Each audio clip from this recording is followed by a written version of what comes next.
You're not allowed to come back to the United States unless you're here legally. Have you ever cooked your own meal? Are you gay? He's a mama's boy. So Oh, he's a mother's boy. he's mama's boy. Okay, he doesn't want to play with toys. What does he want to play with? He wants to play with Barbies. Well, the mother says that you're always unnecessarily hitting or disciplining the victim due to him being more feminine. All right, the court is going to find you guilty. The court is going to sentence you to... A man living in the U.S. without legal status walked into court to represent himself after being charged with a very serious crime involving someone inside his own household.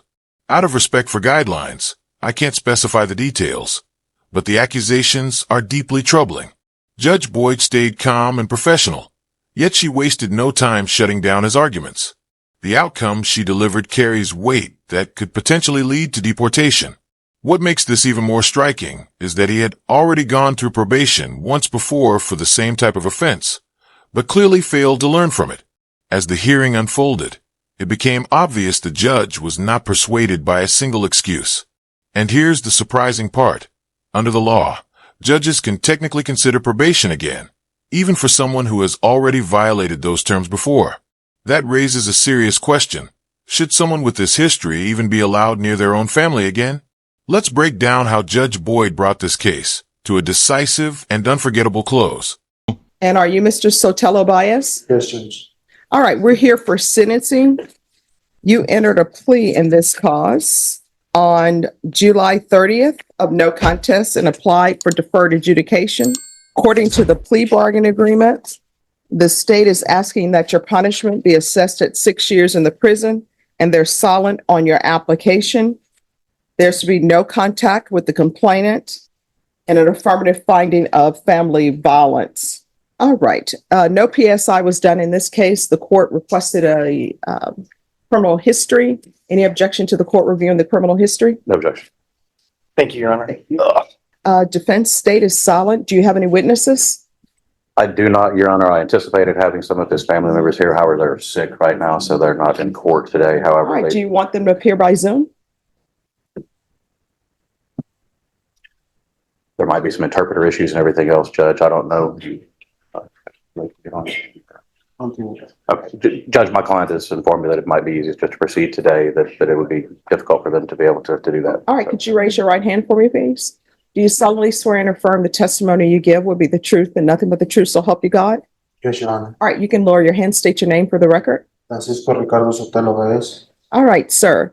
Your attorney has told me that they don't have witnesses present. Mr. Baez, if you want, the court will have your family members or whoever you wish to testify to appear by Zoom. We can make that arrangement if you would like to. Otherwise, we can proceed. We'll proceed. I really talked to my mom, but they're sick right now. My sister's sick right now. They said it was a virus, and my mom doesn't really know how to use the phone like that. All right. So, defense, if you've had a chance to talk to the witnesses, if you want to make a proffer to the court of what they would say, the court will take that testimony. I can, Your Honor. I went in my closing remarks, so I can do all that. All right. Any questions for your client? Mr. Sotelo, we're here today. Would you like the court to grant you the deferred adjudication that you'd applied for? Yes. And you understand she has the discretion to do that? Yes, sir. And you understand that you would be obligated to follow any conditions or rules that the court imposes on you? Yes, sir. I do understand. And you understand you have several other things. You need to speak up so that... Yes, I understand. Sorry, Judge. And is it your intention to do what you can to be compliant if the judge grants you that probation? Yes. You've accepted responsibility by entering a plea before this court. Do you, can you kind of, the right way, explain to the court what you're asking for today? I would really want you to give me a second chance to redeem myself. I just had a newborn that was born on June 23rd. I want to be out there for my family. I'm 23 years old with 5 kids. I have 5 kids right now with the same girl. I really want to be part of their lives. I don't want to go away to prison and show my kids that I could be a role model for them. And also, I help my mom and my dad out to pay rent as well. I'm always working for them too, take care of my little brother también. And I would really want a second chance. I promise you I won't mess this up. You have to wonder how often Judge Boyd has had to sit through hearings where someone tries to minimize their actions, as if stumbling into a felony is just bad luck. If you imagine being in her seat, you'd probably think, "Sir, you've had years to make better choices, and now you're asking for mercy only after the damage has been done." When you look at the possible penalties, 6 years behind bars is actually on the lighter end of the spectrum, considering what was on the table. Add to that the looming possibility of deportation, and you'd expect him to approach the court with humility instead of trying to play the role of the victim. But that's not what happened here. It felt more like someone racing headfirst toward the inevitable and asking for sympathy along the way. And then there's the classic excuse of blaming a difficult childhood, which doesn't erase the seriousness of violent crimes. If that defense held up in every courtroom, society would fall apart overnight. Do you think that argument carries any weight here? Personally, it doesn't even come close. Let's move forward and see how the court responded to his pleas. It's my first felony I have, and I'm not gonna mess this up. It's my first and last felony. I'm gonna get. I've been trying to change my life around, going to church and in jail. I really want. I want to see if you could please help me out with this. My bad. My English is a little. I know more Spanish, but Oh, no. Do you need, here's the thing.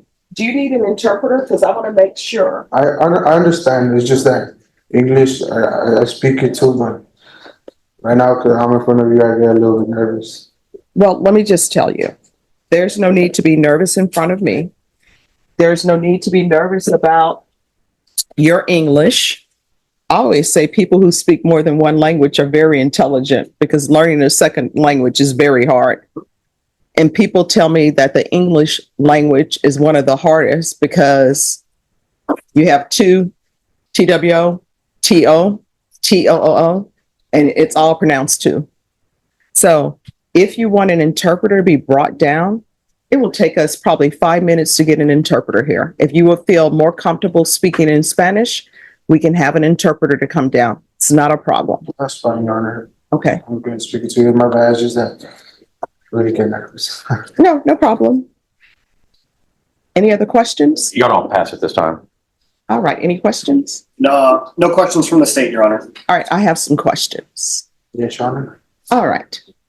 So the child you hit, how old was that? She's 2 years old. 2. All right.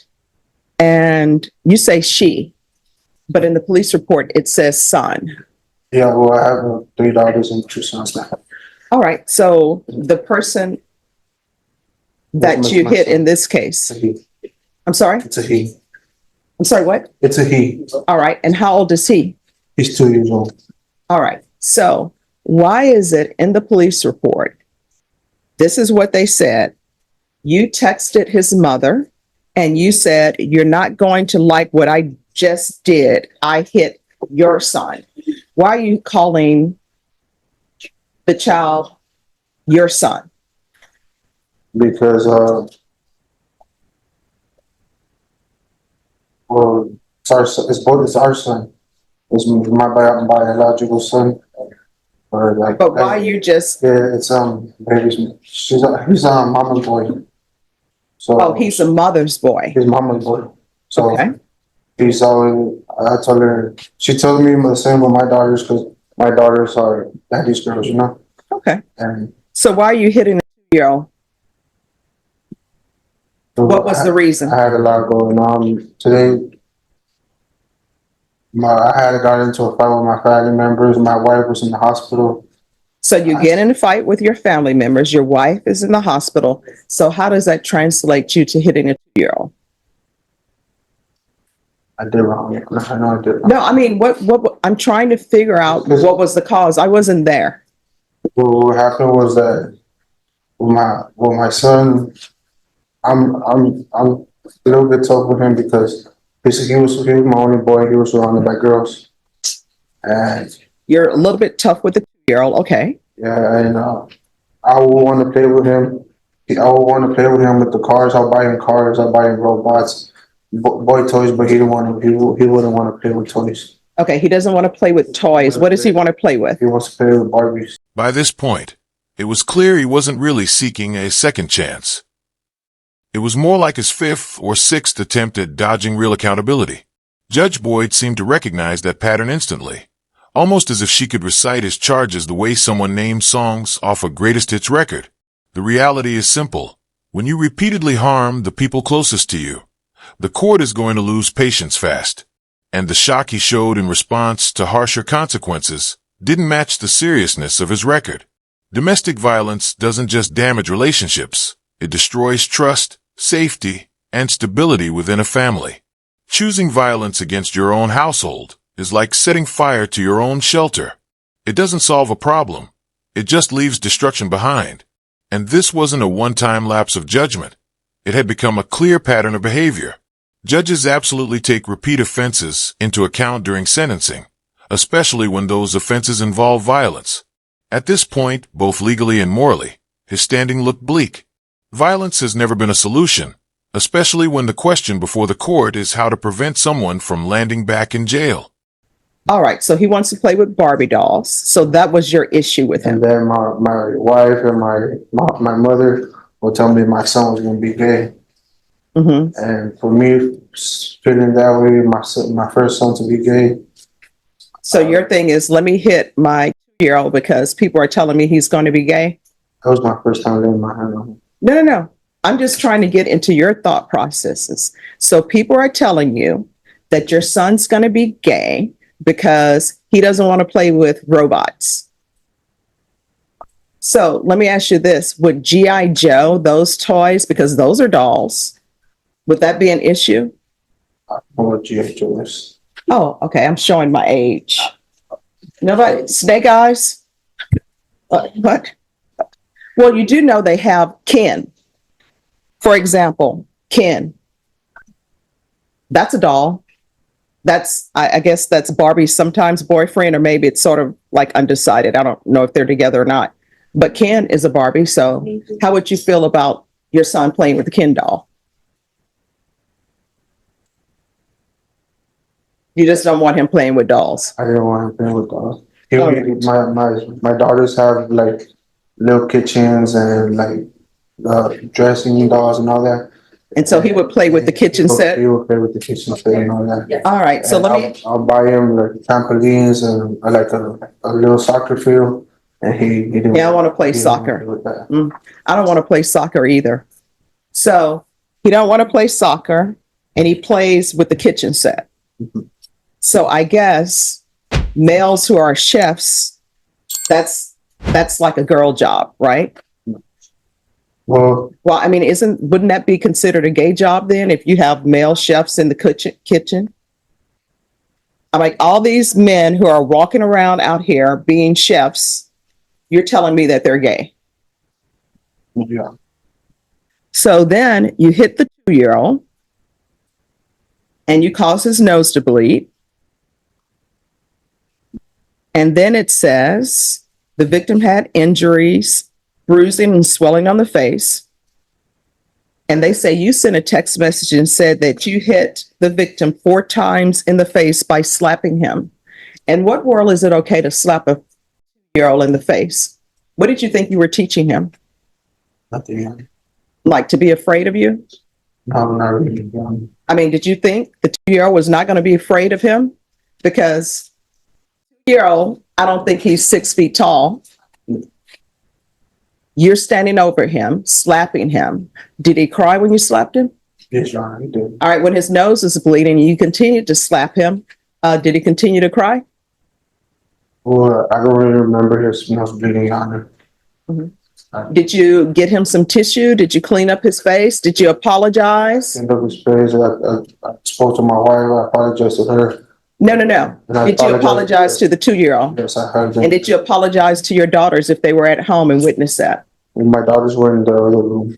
They were in the other room? Yes. So you think they don't hear him crying? Do you have like a west wing and an east wing to your house, like Dallas? No. Like South Fork? I apologize to all my kids, Your Honor. know that I have an older daughter that she's 5. And All right, it says here that you stated that the mother says that you're always unnecessarily hitting or disciplining the victim due to him being more feminine and wanting to toughen him up. So you think you beat up a 2-year-old by toughening him up, because that's what this is. You beat up a 2-year-old. You beat up a 2-year-old.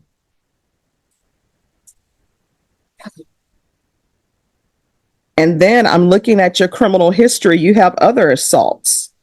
Who is the other family violence assault against? Was that against the mother of your children? yes, it was again. Now here's the big question. Does probation even make sense in this case? From where I'm sitting, it doesn't.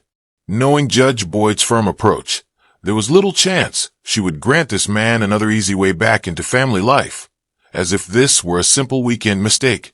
His track record makes him a walking warning sign. It's the type of person who might believe anger management is just counting to 10 while shouting louder. The truth is, no child or partner should have to live in fear of someone whose first instinct is aggression instead of responsibility. Before he's ever allowed near his kids again, he has to confront why violence became his default reaction in the first place. Until then, probation doesn't just sound risky, it sounds dangerous. What do you think? Could probation ever be justified here? Or is the only safe path a firm sentence? Let's head back into the courtroom and watch how Judge Boyd chose to handle the decision. All right. So why do you continue to hit people that you claim that you love? Because I was in the wrong, man. No, but why are you doing it? I don't understand.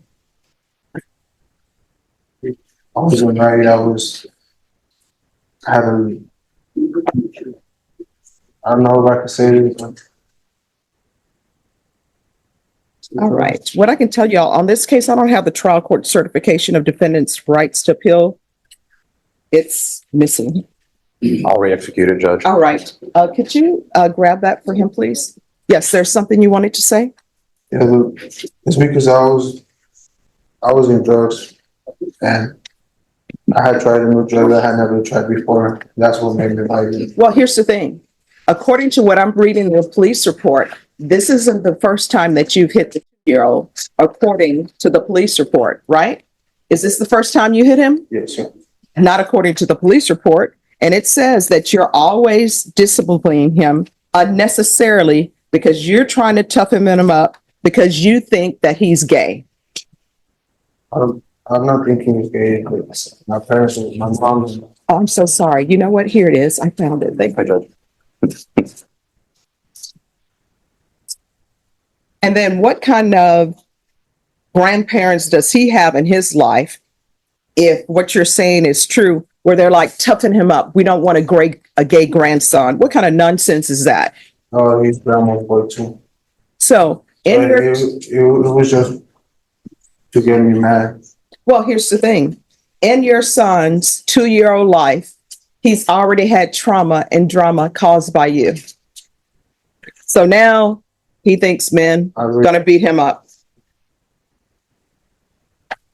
Any other questions? No, Your Honor, just argument. All right, I'll hear argument.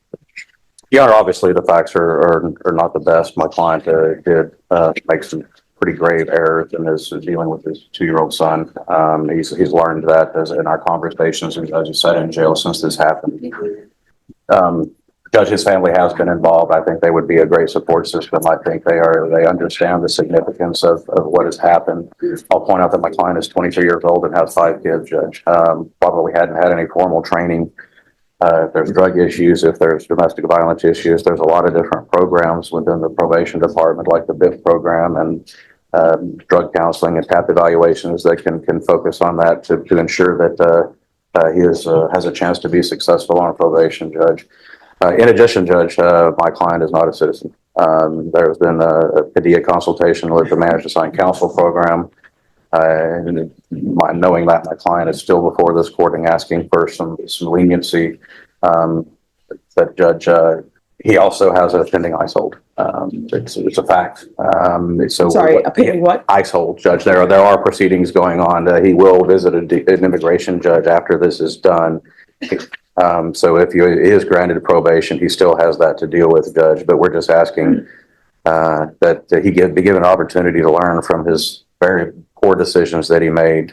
He's been very straightforward with the police, with all the reports, and with this court today.